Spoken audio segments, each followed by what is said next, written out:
contrast, quality, clarity is kind of a really nice little thing that I keep in mind always. Like if something is starting to trend in a direction that I don't want it to go, and I want a safe play, I can think of those terms and kind of like, okay, like maybe I need a little more clarity. How can I, drive that home?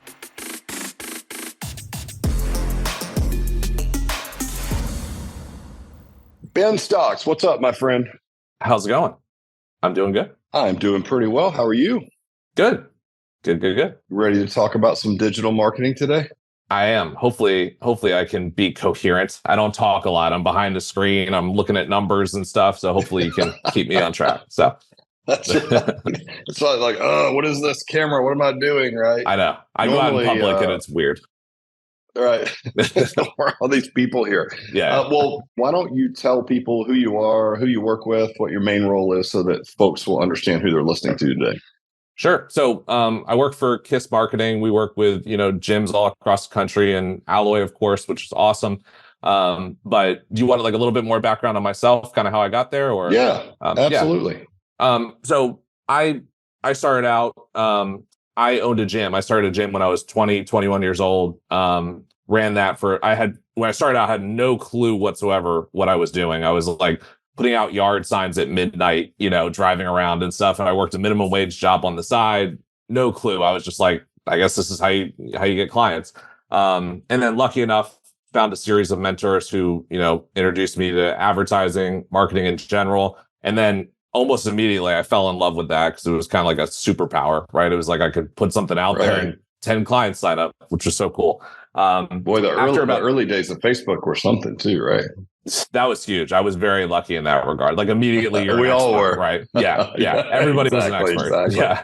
I'm sorry, I interrupted you. Go ahead. No, you're good. But it's a really good point because it's like a lot of people who were experts at that time are now gone, of course, because it's gotten much harder. But eventually, so I started working with different gyms while I had my gym, which was cool because I got a little more insight into outside of just my area. But eventually, after about 6 years, I sold my gym.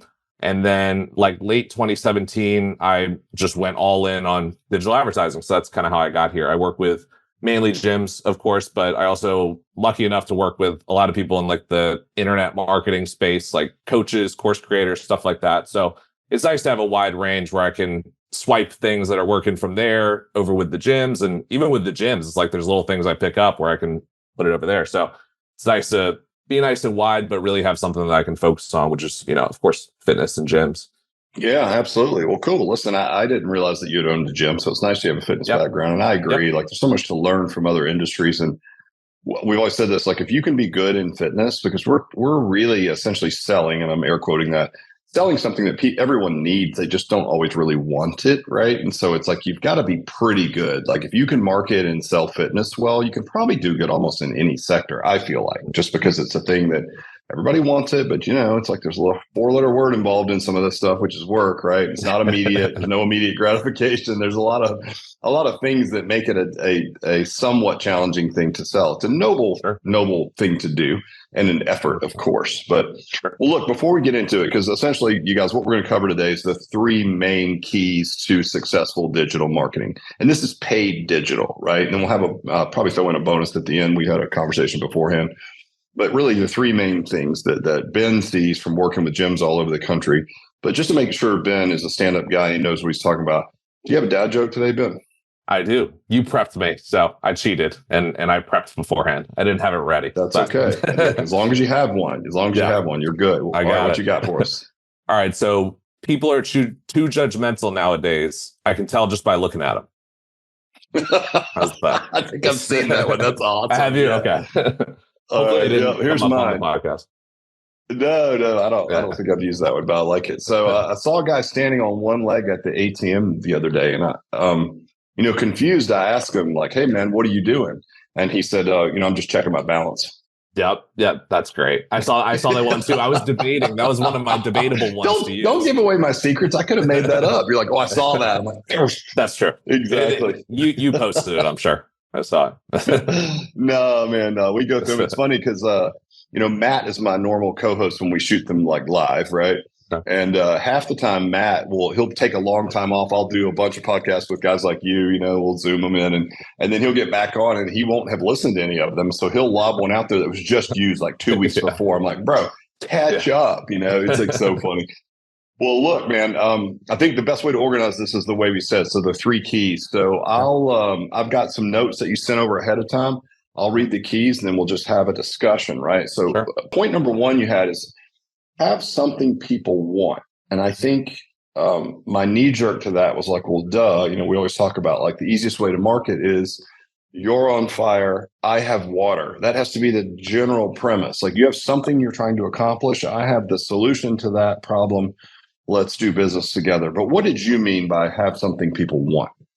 Yeah, and I'm glad you said like the duh reaction. And that's kind of what even when I was writing it, it's like it seems like so dumb to go over, but it's like common sense is not always common practice, right? Like I get put in situations very often with ad accounts that are currently running, and they're like, Ben, fix this. I get thrown into it to kind of put out fires and stuff. And typically, the business owner is kind of rambling a bit to me when I'm getting a little bit of background about my cost per click is this, and my CTR, which click through rate, which we can talk about, but not important. Is this, and they're really fixated on the numbers and stuff as far as front end metrics. And they read something, and they just get lost in the weeds. And I can tell like 10 seconds that, man, this is an offer issue right off the bat.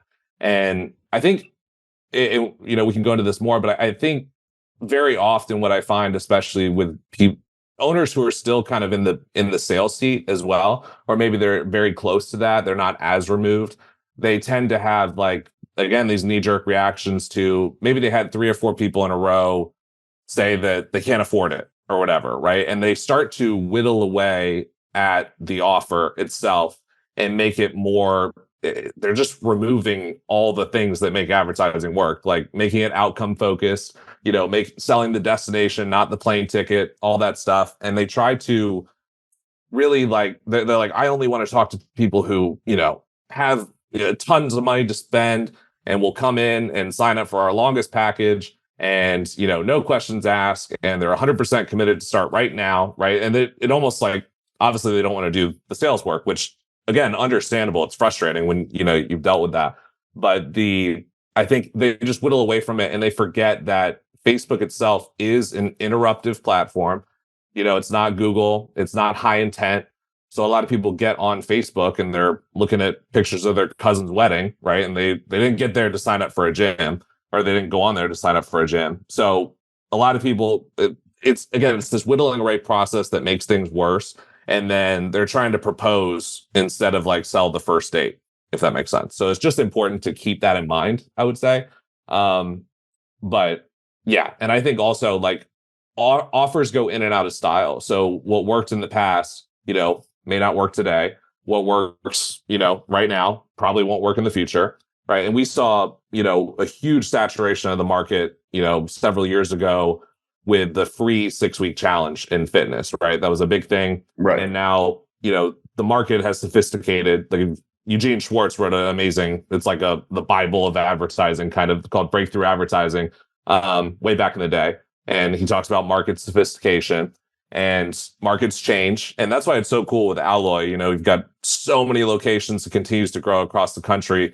So we're able to see into everything at once, which is so cool, because even you can speak to this more. It's like some markets sophisticate faster than others, right? They might be in a really progressive, fast moving city. And we find that, man, like we were testing something there, the offer really took off. And we know that this other location in like a slower developing area really could benefit from this offer down the road. So really my whole point with selling something that people want, without going too into the weeds with it, would just be like, it makes the ad management side and the button pushing and the sales, everyone's life infinitely easier. So if you find yourself like beating your head against the wall, it might truly just be an offer thing, at first, before you can have a real discussion about, the nitty gritty nuts and bolts of the metrics. So sometimes it can be, I mean, obviously there's parts to advertising. There's the offer itself, right? Yep. Hmm. There's the imaging, there's the copy, right, in the ad. Yep. All those things are levers that we can pull, but Yep. essentially you're saying at the highest level, the offer is the most compelling thing, right? Yeah. Yeah. It's like there's Right. nothing you can do. Again, you can't sell something. People use the example of like the pet rock, right? But like, but that was truly a gimmick and it was a fun thing. And, the marketing, of course, carried that, but there was a story attached to it. And I think a lot of people, they think they get fixated on like, here's the magic thing that I'm going to sell because it will make my life easy on the back end with sales. And I'm going to get only highly qualified, ready to go leads with this. And again, this is just the good idea fairy talking. We don't have data for it. And then they put it out there, and then it's like, man, like ads don't work, right? Like Facebook ads don't work, or whatever. And I think they're shooting themselves in the foot, kind of before they get started. Yeah, and a lot of that's just tempering expectations, right? I think you guys Yep. do a decent job of that. And if you haven't been exposed, like let's say, like in our world, you come out of working in big corporate and you've been working in finance, so you haven't really done a lot of marketing. And a lot of our franchisees, new ones, will say, "Hey, marketing's a blind spot for me," right? Right. It's like, okay, great. It is for a lot of people. That's why we say, "Hey, work with Kiss. Required during pre-sale, and then you're a preferred vendor after that. We keep working with them. Great."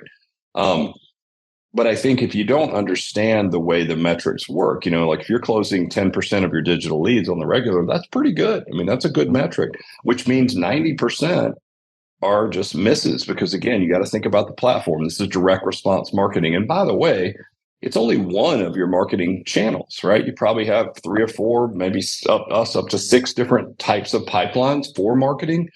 This is just one of them. So it's not the end all be all. And I think if you don't understand how digital marketing works, you can put a great offer out there, but keep in mind that the offer is simply to get someone to put their hand up, which is the early, to your point. It's not like they're going to sign up online, pay in full for 5 years. They're the perfect customer for you. It just simply doesn't work that way. And there's a lot of work behind that, putting the hand up to get the right client. And through all that distilling and filtering, you'll end up with about 10% of those people in your business, right? So start with a relevant offer, but the purpose of the offer, what I'm hearing you saying through like a layman's terms, is not necessarily to transact with someone in a very personal business, in our case, certainly personal training on an ongoing basis. It's simply to start some type of communication, right? And then Yeah. through that, there's many processes built in, automation, follow up, and all the software and stuff we have on the back of this to follow up with those leads. Sure. But you should have, your expectations should be, hey, it's a disruptive marketing. To your point, you're on there looking at your cousin's wedding, and then bam, it jumps in front of you, and maybe you see it 5 or 6 times. Maybe you kind of click on it, and then we retarget later. And I mean, there's all these things going on, right? So you just have to understand the type of marketing that it is. And within Meta, which is great for our customer avatar, which is sort of 45-65, right? And Instagram, Facebook, I mean, those are good places to be. Yep. But that's the nature of that type of marketing, right? Yep. So I think it's good for people to understand that, so that it sets the right expectation for them going into this on what is digital marketing. And listen, you can go Google, which is also YouTube. Again, lower engagement but higher intent. That's another play that we can also do. But I think for the sake of this conversation, where we start, certainly in a pre-sale, is just like we're going for volume, right? We're throwing a wide net out there around in your radius, and we're going to get everyone's eyeballs on it. If nothing else, it's a branding play, and then we're going to get 10% of those people to actually come into the gym, or come into the studio and take advantage of our services. So have something people want, so a relevant offer, and keep in mind that offer has to be built for the type of engagement we're talking about. Right. So there's no offer that's going to have someone sign up without speaking to you several times and give you, the type of money that's involved in personal training for a 1-year membership or something. It's just not going to happen. Right. Yeah. Is that fair? Yeah. Yeah. And I think too, it's like, I don't want to discount, there's ways to, sell effectively. There's a million things. You can eliminate objections harder in the copy. You can, drive home certain benefits, reach out to a certain avatar more aggressively. But I think ultimately, like to paint with a really broad brush, it's like if you don't have at least the offer dialed in, you're going to be in trouble. And I think to your point, it's, have multiple channels 100%, because, the worst number in business is one, right? And I think too, it's like you don't, with Facebook Meta, I'm horrible with, I've been on Facebook forever, so I never say Meta. So just bear with me. But it's like Twitter. It's like it will never be X. It's like it's Twitter. Yeah, that's right. That's right. But you have no clue how far down the commitment,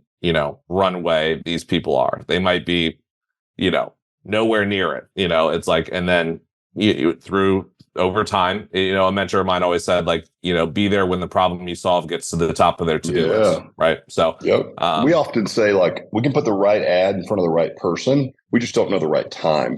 Meaning, 100%. Like, yep. a lot of it. And look, that's a lot of the other kind of marketing we talk about, community-based and just being that top of mind solution for when they do get back from that cruise and see that picture, or when their knee hurts again, or they can't keep up on a hike with their family and they're like, all right, this is bullshit. Like, where's that place that's near the grocery store where I go, right? And then they look you up and they come walking in. I mean, I've had people literally walk in my original facility, which has been open for 32 years, with a flyer that was like 14 years old. Now, I'm not saying that that's our expected return on investment time span, but it just goes to show you, it's like, I've had this on my refrigerator for 14 years. I'm like, 100%. Okay. Because it was the right person. It just wasn't the right time. So we're casting, again, that wide net with a relevant offer and trying to get people to put their hand up, and there's processes behind that. The good thing about Alloy, are you guys working with us, is that to what you mentioned earlier, we're in several different markets. And what we've experienced in the past is like a one-off gym, or we just had a couple of corporate locations.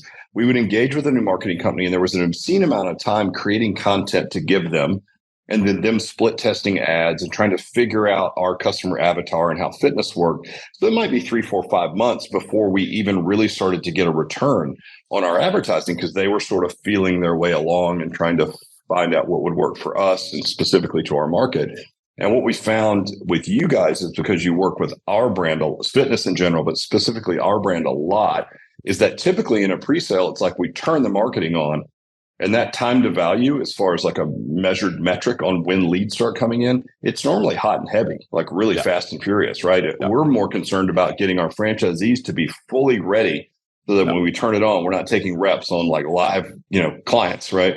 100%. And on live dollars as well. And so that's been a real advantage for us. So I think, if you're a potential Alloy franchisee, or you're an Alloy franchisee listening to this, or even any other gym owner that might consider working with KISS, like, these guys pretty much have it nailed, and they don't just work with models like ours that are personal training, but if you got a boot camp or whatever, like, reach out to these guys. I mean, they do so much work in fitness. They'll put some leads on you. Point number 2, know what story the data is telling and solve the right problem. What do you mean by that?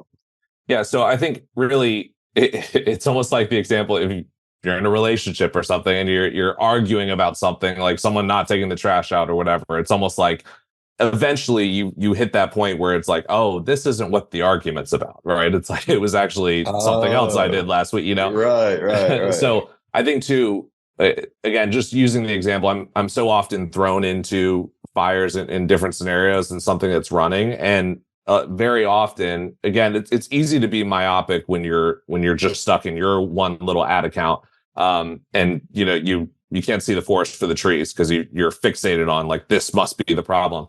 And I think very often, like, I just find that, man, the thing that they've been fixated on is not the problem whatsoever. So a really simple example, and we can dig into more nitty gritty, but like, let's say, I always try to think, okay, where in the funnel is the problem? So you think of the sales funnel, the whole process. Like, let's say that you've had a campaign running for a while and the cost per lead is great and it's been steady. And what I mean by great is it's sustainable profitably. You're able to scale and you're able to make your money, stuff like that. You know your numbers on the back end and everything's good. And then you find, okay, it's been 2 weeks and we've signed up half the amount of people we normally would. And then the alarm bells go off, right? It's like, very often our mindset is to change everything, right? It's like, change the copy, change the targeting, change everything, new ad budget, everything. And you may forget, maybe it's just the middle of August and people are pushing off their starting point session several weeks out because they're getting their last minute vacations in, right? So the thing with that is you kind of screwed yourself in a sense, because like the ads that you turn back on, and we can get into this more later, like, as far as the algorithm goes, but like the ads you turn back on are not necessarily going to perform like they did before. So a lot of times when you turn something off, you're telling Facebook in a sense, like, this didn't work for me. So Facebook, you turn it right back on, they're like, oh, I made a mistake. I'll turn this one that was working back on. and then your lead cost goes through the roof. So you always want to make sure, to the best of your ability, that you're making the right decision. So to make it even more practical, strictly from the ads front, if let's say your cost per lead, right, is creeping up and up and up, like it started out and it started like gangbusters and then it's creeping up. Okay, we know that we have a front end ad problem at that point, right? So a lot of times, like, without, again, there's a million ways you can drill down and get very specific with this, but I try to think of like three specific phrases with this. So I think of contrast, quality, and clarity. So with contrast, like, and again, this is if you have a CPL problem, your CPL is going up and there's a problem. A really simple way to think about it would be, very often you do just need a change on the front end. There might truly be some ad fatigue. So let's say you take a look at some images you've been running and it's all the same branding and you're using the same type of text on there and the same style and whatever. And you could think, okay, like I want to run an image contrast play. That's how I think of it in my mind. You could set up a small test where you use like images of selfies that your trainer took with your clients, where it's just fun selfies or whatever. And that's your only test. And you run that against what you're currently working with. And then the CPL drops like crazy in a good way. It's, the CPL dropping is good.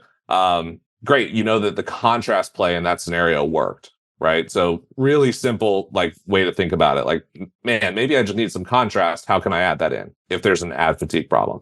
And then quality, I just think of that as like a safeguard against, especially creative people, getting too contrast excited, right? So like because I've taught this to some people and then I look at their advertising like 2 months later and they've gone off the rails. Like they have no brand identity anymore and they're making these crazy they've lost the brand identity in a sense, and there's no long-term professional identity in their town. So it just gets weird. So having quality in mind, like, okay, like everything we put out there, we want it to be high quality, especially, Alloy. It's like we have a good brand. We're solid. Let's keep pushing that and not go off the rails. So keep that in mind.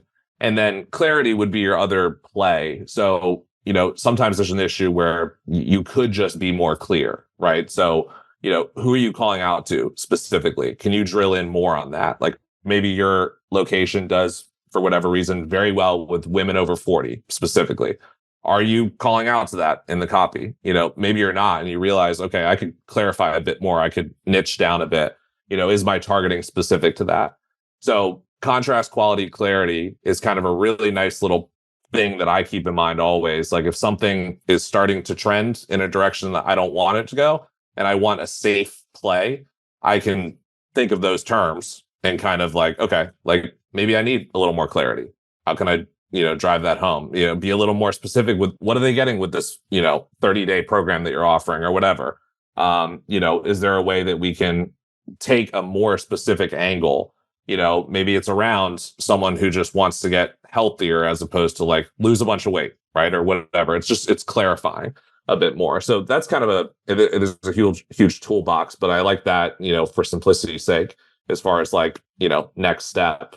But really, so to go back to our original point, like know what story the data is telling you, you wouldn't have gotten there and really, trained your ad account in the correct way if you were solving some problem that didn't exist, right? Like you realize from that you drilled down that it really was an ad issue on the front end, whatever that may be. So, digging in and figuring that out is the most important thing, right? It's almost like if someone came into your gym and they were like, I can't lose weight. And, you put them on this huge cardio plan or whatever your belief is, around fitness. And months later, you find out that they have a 12 pack of donuts every night. It's like, you didn't really solve, like that's the problem. Right. So if you eliminate the problem, then it makes life easier. Well, we find too, you mentioned an interesting term in there that we use a lot, which is ad fatigue. So like specifically to when we require, franchisees to work with you guys, which is during pre-sale, we normally see the ad spends, anywhere from $10 up to 20, something like that. But, it's a 12-week pre-sale and we'll see the cost per lead, go up over time because there is genuine ad fatigue, but we're still in this time period where we need to keep running that scarcity hook, founders rate, limited number, which is true, right? Yep. But like it's funny because like that's just the way it works, right? And so we try to do a good job of even preparing franchisees to say, listen, your cost per lead is going to start out, the volume will be high and the cost will be low, and the volume will go down a little or maybe not, but your cost per lead is going to go up, right? Yep. And so if you're on a proposed flat spend each month, right, Yep. you're probably going to get a little bit less leads because the cost per lead is going to go up higher. But that is the nature of running the same ad for 3 months, right? And you can't really tweak it during, because to your point, if you're trying to fix something that's really not broken, and that's the nature of the beast, you've got to finish your pre-sale, then we tweak and we change the ads and we go back for something else. So it is interesting that the ad fatigue, I mean, we see it almost every single time, right? Yep. And so it's just nice to be prepared for that, right? Yep. Well, and I think too, like, and I don't want to jump ahead, but like, next section we talk about like solve the right problem the right way, and Well, hey man, let's do it. You teed it up perfectly. Yeah. But number three for Ben, solve the right problem the right way and get ahead of problems. So that would be number 3. So what do you mean? And I'm glad you teed it up really with the the pre-sale, for example. Like we really no matter what we do, if we're marketing the exact same thing for the most part, unless we stumble on some really weird trick that works for your demographic, it's like the cost is going to go up a bit as far as the lead goes, because it's just people kind of blank out. It's like you drive by a billboard to work every single day. Eventually that billboard just becomes part of the background sometimes, right? Even if they change the color or whatever. But I think, again, especially business owners, and I'm speaking as one, especially owned a gym, whatever, we tend to be aggressive, kind of black and white thinkers. We're big changers. It's like we like big needle moving things, right? We're kind of aggressive in general. So I think, like, again, most people, they think lead cost is going up, not good, fix it. So it's like change everything, right? But I think like the biggest thing is like get ahead of problems all the time. So even I'm big on like, if it ain't broke, don't fix it type of deal, but also take a small percentage of your budget and always be testing, right? Because there's weird stuff that always happens where it's like, man, I'm going to test this weird little trick and, take 15% of our budget. Things are good now, but I just want to see. And you'll stumble on things. Most of the time, I always tell people, vast majority of the time, you're going to make things worse, or you're going to keep results the same. Usually it's going to be making things worse. So you just don't want to fail in a catastrophic way. So it's common sense in a sense, but like, it's not common practice. Take a small percentage of your budget, run your tests, run maybe your contrast play or, your clarity play or whatever. And if you stumble on something that's working, be smart about feeding a little bit more of your budget to it. And then what's cool is every ad account, I like to say, like, has a fingerprint in a sense. So yes, there are fundamentals, like principles that basically always work, but like every ad account is different. There's even weird stuff. Like if you've had a certain amount of disapprovals, or, your credit card's been declined X amount of times and you have issues, like Facebook has their own kind of rating system behind the scene, Meta. And they, it can kind of ding your account a bit or whatever. And there's certain demographics that have a certain, just certain way of being. So like over time, you develop a sense of what tends to work there, what doesn't. So even these little things, let's say you're on the tail end of pre-sale and you discover some contrast play that works extremely well, your next offer is really set up for success, right? Because we do know, hey, doing this right off the bat is going to help us, even with a new offer and stuff like that. So I think really it's like, ultimately, when you're talking about solve the right problem the right way and get ahead of problems, don't just turn everything off, change everything. Because I've had situations where, I had a misspelling in an ad, let's say, for a couple, and it's totally inconsequential. It was like the word "the" was spelled wrong, and it was like the 4th paragraph on the ad or something. And I'm like, okay, I change it, and CPL goes through the roof. Like for no, because it's like we told Facebook this ad for some reason we don't like it, we want to change it. The algorithm is for how it's amazing. It does great job. It's way smarter than I am, but still, anytime you make a change, you don't know necessarily if it's going to be worse or better or whatever. So you just want to test intelligently, really. That's my long-winded answer for test small, fail small, but then once it works, like go all in on it, you know? Yeah, I mean, we use that as an overall business philosophy. There's a book written by Jim Collins. I cannot remember the one because I've read a bunch of his books, but he talks about this concept called bullets before cannonballs. Okay. And Yeah. he uses the analogy of like two old like battleships, with cannons like sailing towards each other. And he's like, let's pretend like you had a one pail of gunpowder, right? And he's like, would it be smart to like guess your distance, right, and put all of your gunpowder in one cannon and like take a shot, right?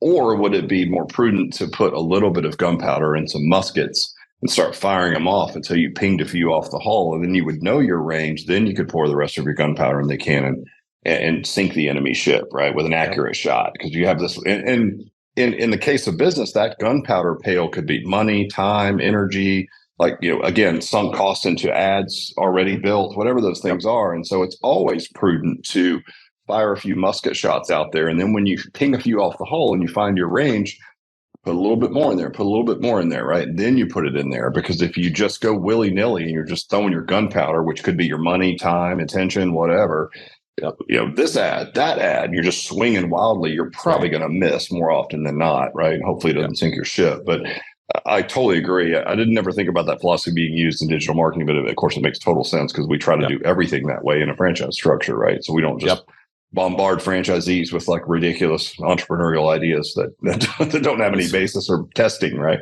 Yep. And I 100%. And you just knowing the nature of who you are, you're a business owner, you're a risk taker in a sense, we're aggressive, and it's like exactly. You're prone to kind of wild swings. So this will prevent that, but it's intelligent, right? Because like you're gonna stumble on something that really just, that takes off there for whatever reason. So you go all in on it. Yeah, 100%. All right. Well, we talked about one bonus, and this is one that we drill home with franchisees a lot, but I would love just your take on how it works, if you could speak to that, which is to supplement your paid advertising. And a lot of people just struggle with this concept, period. Like, posting on Facebook is not paid advertising, right? It's two different playbooks. You've got your paid advertising, which typically is your direct response, which we do, certainly in pre-sale, and then, for franchisees after that. But there's also your just organic posting, and we provide a schedule, and we even have a vendor in our vendor portal who will ask you for certain content, and she'll post it on your behalf. Because if you have engaging, interesting organic content, and by the way, and the way our gyms are 130 to 150 people, it's your neighborhood gym is what it needs to feel like. So this can't be professionally created, glossy, fun stuff. It needs to be down and dirty from your phone. You need to see real people in there doing real workouts in that location. But it's just posting, and we provide a calendar and a suggested schedule for franchisees. Some are great at it. If they're not, we have a vendor that can do it. But posting on Facebook that's not paid, so it's not an advertising campaign, just the term is organic posting on Facebook. What kind of effect does that have on your paid advertising? Yeah, and I think it goes back to what we said initially, right? It's like Facebook Meta is an interruptive platform. You don't know where people are as far as committed, whatever. So it's just makes logical sense, right? Like if someone is way early in the line, right? They're just like, oh, what's this place that opened up beside me? They're not, dedicated right now to lose 100 pounds, for an event. It's like, they're going to opt in on your ad, which is great. You're on their list, you're going to follow up, whatever. But the next logical step is to poke around on your page, right? And to your point, like every location, no matter, how dialed in the process is, whatever, it's going to have its own personality and, whatever, which is kind of the fun part. So, that's your opportunity to, display that. Really. It's like, that's going to be the thing that either pushes people away or tips them over the edge. Like I can't tell you how many times, like some weird thing will turn me off of a business, right? It's like, I check them out online and I'm like kind of excited to go see a restaurant or whatever. And I just see something that I'm like, or whatever, or like, oh, this place looks really fun. Like, I for a while there I was doing jujitsu, which is like the thing, I guess now. And there Yeah, was a couple you never things. want to get in a fight in traffic because like every accountant in your neighborhood and every kid is doing jujitsu could choke you unconscious. It's crazy. Exactly. Yeah. But I got to get on the ground first and get ready. Scoot over to Um, me in traffic. Yeah. yeah. But yeah, I think like, and I did the same thing. I, looked up a bunch of martial arts gym, and I was scared. Like I was intimidated. I hadn't done anything like that. And there were a couple where like their pages and stuff, like I just saw, oh, that trainer looks cool, or that video was cool, and it seems like they work with people like me, whatever, which is huge. And they can potentially solve my problem. So I go in and, I get up the courage, because I think we don't realize too, like it's a huge deal for people to walk in somewhere, especially a gym. It's terrifying if you haven't done it in a while. So for certain types of people, maybe not, but like, especially someone like me, like, it's a big deal. You don't know. And if you've been in situations where they're going to hard sell you or like make you feel uncomfortable, whatever, it's a big risk. So, and I have a few ways I look at content, like as far as ideas and stuff, but like, that's really the biggest thing is like, it's a huge needle mover. So it needs to be a priority. Yeah. So you have to post, and it's separate. I know it sounds like the most elementary conversation, but I'm just thinking through the lens of like a franchisee who's like, well, we're already paying to do Facebook. No, that's digital ads. Right. Yeah. Let me see the personality of your club. And a lot of our franchisees doing a fantastic job. But again, if they don't, we have a resource, and it's just a lady that was doing it for an Alloy gym that's now offering her services to other Alloy gyms, very reasonable. Awesome. And she'll just say, get me 3 pictures, get me a picture of a couple people working out together, doing this and that. And she'll just show the personality of your local gym, and that's really the key. And I mean, to a person, I don't think anyone listening to this, it's not lost on them. That's exactly what you do. You go to their Facebook page, you go to their Instagram page, you look around, see what kind of people are in there. Do they look like me? Can I do this workout? Do the coaches look friendly? Do they look effective? Are the exercises safe? Are they cool? Whatever it is that you're looking for, right? And so you really need to project that personality, because that will be probably the biggest supplement, right, to your actual paid advertising campaign. So it really takes both. And it sounds like a lot, but I mean, just think about like a digital notebook for placing all the personality of your club and highlighting your members, doing all the things you want to do anyway, which is show what you're doing and changing lives, and you're loving on people. It's like, great, show all of that. Then your digital ads will be wildly more effective, because if they see one and they click on it and they're not ready yet, but they go look at the page that, hey, it's pretty cool. The ad comes up again. They're like, yeah, you know what? I'm not feeling my best. I think I'm going to take advantage of this, right? It all works together. It's sort of like the old marketing idea of like, people need to see your thing 7 to 9 times before they take advantage of it. That's true. Maybe you are, you mentioned at first, like putting a yard sign out, for fit. I love that. Like, do that too, by the way, and then have a banner 100%. Out in front of your facility, and then be on Facebook, and then post organically. Like, that's what it takes. And the end result of that is changing someone's life and making some money in the process, which I don't think it gets any better than that. So good bonus and great point all the way around. Ben, appreciate you being on, man. I know it's so hard to keep this high level because it can get so technical with all the CPLs and CACs and all the acronyms and all the things, right? But I think you did a pretty good job, especially sitting in the seat that you do, which is never leaving the house and just doing all this Zen work and ninja stuff behind the scenes. I thought you did a pretty good job. So if people want to talk to you or to KISS specifically, like where do we want to send them? I'll post the link, but do you want to just tell folks where to go? Yeah, I think, go to the link. I think that'll get you, our head guy, Will, he set up that link where it'll get you a free call, which is really cool, and kind of strategize a bit. Will's great, Will and Amanda. I think just that would be my main thing. Just go there. Or if you want to, Google us and go, send us an email, that's totally fine too. But again, it's no pressure. We work with a lot of people, and the nice part is working with a broad range. We get a bunch of ideas, and we can just put that full focus into your location and be like, okay, like we're way further. We're not starting at the starting line every time, we start with a location. Like we're pretty good at getting you started right off the bat. And then if not, we're going to find a problem. We're going to find something that works for you. So, it's just, they're great people. They'll help you out. So. Yeah, look, I appreciate it. It's a tough, like I've always thought like the digital advertising agency space is one of the most difficult because it's very hard to understand. And coming from a place of lack of knowledge makes it very frustrating for some people. And then you guys, certainly get the brunt of that. It's like, well, I've spent this much money. My gym should be full. And then it's great one week, it's not the next. I'm like, to your point, seasonal algorithms change. I mean, it's a constantly moving target. It's just one of the 5 or 6 faucets that you need to have on at all given times. It is very important. You need to be out there. You need to keep spending, even for a minimal amount for maintenance, right?